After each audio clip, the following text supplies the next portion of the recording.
Did you know that the Luftwaffe had a master interrogator whose tactic was being as nice as possible? This may sound like a plot twist straight out of a Hollywood movie, but it's a well-documented historical fact. Meet Hanns Scharff, the Luftwaffe's master interrogator during the height of World War II. Scharff was a man who defied convention. He was vehemently opposed to brutality and physical torture, the methods typically associated with wartime interrogations. Instead, he believed in the power of kindness and empathy as tools to extract vital information from prisoners of war. So, what did these unconventional methods look like? Well, let's take a walk, quite literally. Scharff would often take prisoners on nature walks without any guards present. The serene environment would put the prisoners at ease, making them more likely to open up and share valuable information. And it didn't stop there. He would bake them homemade food, share jokes, enjoy a few beers, and even arrange afternoon tea with German fighter aces. These were not the tactics one would expect from a master interrogator, but they were remarkably effective. Scharff's approach was so successful that his methods were later adopted by the US military, who incorporated them into their own interrogation schools. His legacy demonstrates that sometimes the most effective weapon isn't fear or intimidation, but simple human kindness. His story is a fascinating one, not least because it challenges our preconceptions of what a master interrogator should be. Scharff was a man who understood the power of empathy and connection and used these tools to great effect in his role as an interrogator. He was a man who showed that even in the midst of war, kindness and understanding can prevail. So, who knew? Sometimes a little kindness can go a long way, even in the most unexpected of places. As we delve into more intriguing stories from history, let's keep Hanns Scharff in mind, a man who proved that there's more than one way to win a war.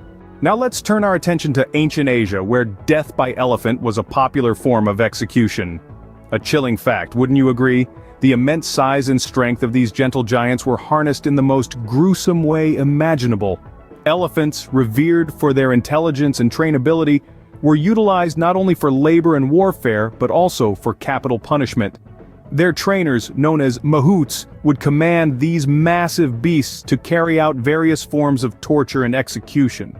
Imagine for a moment the horrific spectacle of an elephant trained to slowly crush skulls, twist off limbs, or even utilize large blades fitted to their tusks. The methods were as varied as they were brutal. Some elephants were trained to prolong the execution, inflicting non-lethal injuries to prolong the agony of the condemned. Others were taught to kill swiftly, a single crushing blow leaving no room for survival. It was a morbid display of power, a chilling reminder of the macabre theater of ancient criminal justice. This method of execution was not confined to a small region or a short span of time. From the kingdoms of Southeast Asia to the grand empires of India, this was a common practice spanning many centuries. And it wasn't just for show, it was a deeply ingrained part of their judicial system, a terrifying deterrent against crime and rebellion. Incredibly, the practice didn't fade into obscurity with the advent of the modern age. As late as the 19th century, death by elephant was still a method of execution in some parts of Asia. It was only when colonial powers started to impose Western legal practices that this brutal form of capital punishment began to wane. It's a brutal reminder of the lengths humans have gone to in the pursuit of power and control. As we delve deeper into the annals of history, we find countless instances of humanity's capacity for cruelty. But remember, history also shows us our capacity for change, for empathy, and for justice. Switching gears, did you know that the UK government collected postcards as intelligence for the D-Day landings? Yes, indeed. It's a fascinating little nugget of history that really highlights the innovation and resourcefulness of those involved in planning the operation. Starting in 1942, the British Broadcasting Corporation, or BBC as we know it, issued a public appeal. They were asking for postcards and photographs of mainland Europe's coast, stretching all the way from Norway down to the Pyrenees.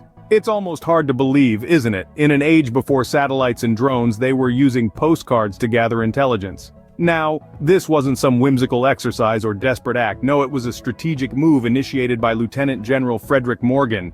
He was on the lookout for the toughest beaches to defend, the places that would present the most challenge to an invading force. And what better way to get that information than from people who had actually been there, who had seen these places firsthand? These postcards, these snippets of holiday memories, were sent to the War Office.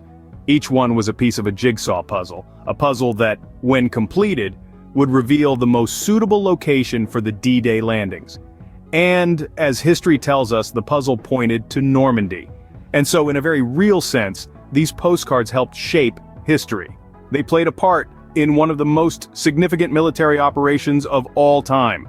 The Normandy landings marked the beginning of the end of World War II, and these postcards, these seemingly insignificant pieces of paper, were a part of that. It's a testament to the ingenuity and resourcefulness of those involved in planning one of the biggest military operations in history. It reminds us that sometimes, even in the midst of war, it's the simple things, like a postcard, that can make all the difference. Now, let's delve into the life of Marcus Licinius Crassus, the wealthiest man in Rome, who met a rather ironic end. Marcus Crassus, born into the prestige of a Roman consul's family, quickly became a figure of notable influence and power. He fought in Sulla's civil war, and his strategic prowess proved instrumental in defeating Spartacus and ending the Third Servile War. His political acumen allowed him to form the first triumvirate alongside two other heavyweights of Roman history, Julius Caesar and Pompey the Great. Yet, amidst the military triumphs and political maneuvering, Crassus nurtured an insatiable hunger for wealth. He was a shrewd businessman, always on the lookout for opportunities to multiply his fortune. From real estate to slave trade, he dipped his fingers in every lucrative venture, amassing a fortune that was the talk of Rome. However, it was this very thirst for wealth that led him down a path of destruction.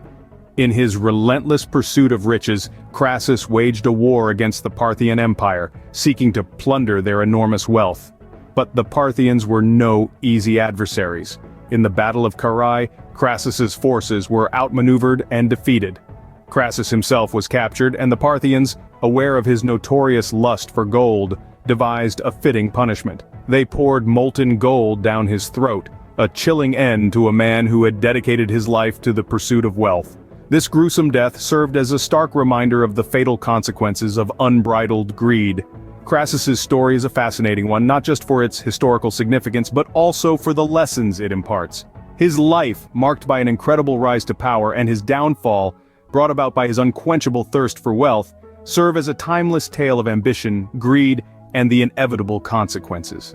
A stark reminder, perhaps, that greed can often lead to one's downfall. So, there we have it. Some truly fascinating and somewhat gruesome facts from history. We ventured into the world of Hanns Scharff, the Luftwaffe's master interrogator known for his unconventional and surprisingly gentle techniques. His approach, far removed from the brutal methods we might typically associate with interrogations, proved so effective that it became a model for the US military. The power of kindness, it seems, can be found in the most unexpected places. From there, we journeyed to ancient Asia, where we encountered a chilling form of execution using elephants. A testament to both the intelligence of these magnificent creatures and the cruelty of humans, this method remained popular up until the late 19th century. It reminds us that our perception of what's acceptable can change remarkably over time. Our next stop was the United Kingdom during World War II, where we discovered how the seemingly innocuous act of collecting postcards played a crucial role in the D-Day landings. This ingenious intelligence-gathering exercise demonstrates the importance of thinking outside the box and utilizing every resource available. Finally, we delved into the life of Marcus Crassus, the wealthiest man in Rome, whose insatiable thirst for wealth ultimately led to his downfall. Pouring molten gold down his throat, his enemies made a symbolic and gruesome statement about the dangers of greed. Each of these stories, while disparate in time and place, teaches us something about human nature, the power of ingenuity, and the consequences of our actions.